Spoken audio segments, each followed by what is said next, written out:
Here in Live Impact News on WCNC Plus, we want to get to a live press conference right now. This is, we're going to switch gears here just for a moment out of Montana. The governor is speaking as well as the Attorney General talking about a public safety briefing and regarding the status of an active investigation and looking for a suspected shooter suspect. Let's listen in here live on Live Impact News on WCNC Plus. Comment on that. Okay. The Attorney General, I'm Duncan Adams with Montana Stand.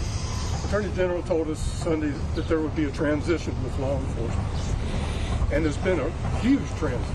It seems like a very small presence now. Why so small at this point? I'll take that. Look, I think it's important to know that we're still taking this extremely seriously. This is still the #1 law enforcement effort in the state of Montana. But look, the fact is you have a lot of out of jurisdiction law enforcement professionals who are here. They've got home counties, they've got hometowns that they have to go in and they have to enforce the law there too. We also run up against just resources and logistics. There's a lot of manpower and a lot of overtime being put in up here. That money has to come from somewhere. And it's not reasonable for us to expect, Petroleum County to come over here and put in the time that they have and not have that time compensated. So those are the kind of things that we've been working through the weekend. I cannot thank the governor enough for the executive order that he signed today freeing up emergency funds. That is absolutely huge and a game changer for us because that allows us to keep this search going at a higher level. So I'm hesitant to say it's going to be a big transition. We're keeping all the assets, all the resources that have been here are going to keep being up there. We've got teams cycling in and out. They've got home territories they have to go home and take care of as well. Mm-hmm. Okay, we'll take two more. Yes. Jake Ellison for the New York Times. I noticed that Stumptown Road is open now. So can you just talk a little bit about why that road is open and what you expect people who use that road or who live there and have homes off of that road? How do you expect them to?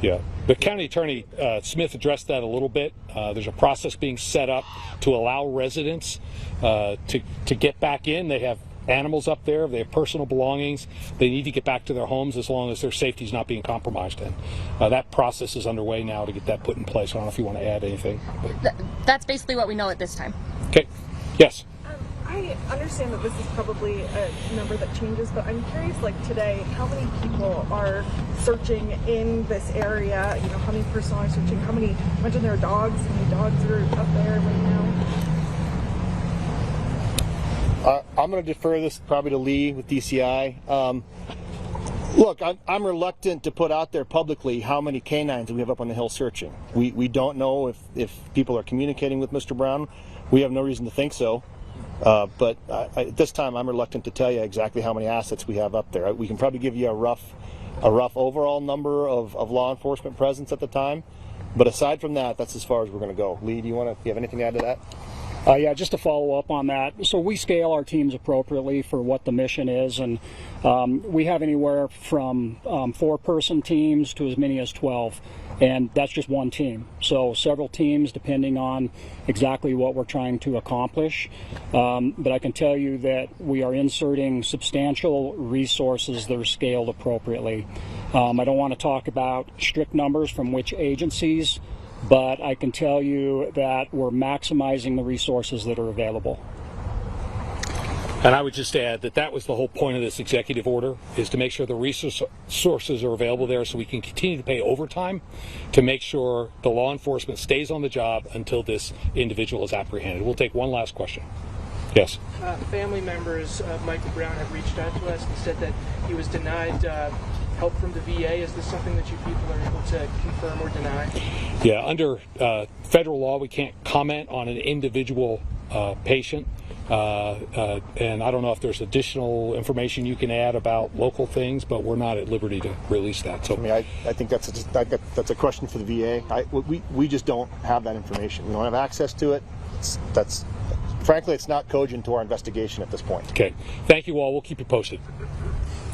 Thank you. Thank you. Mm-hmm.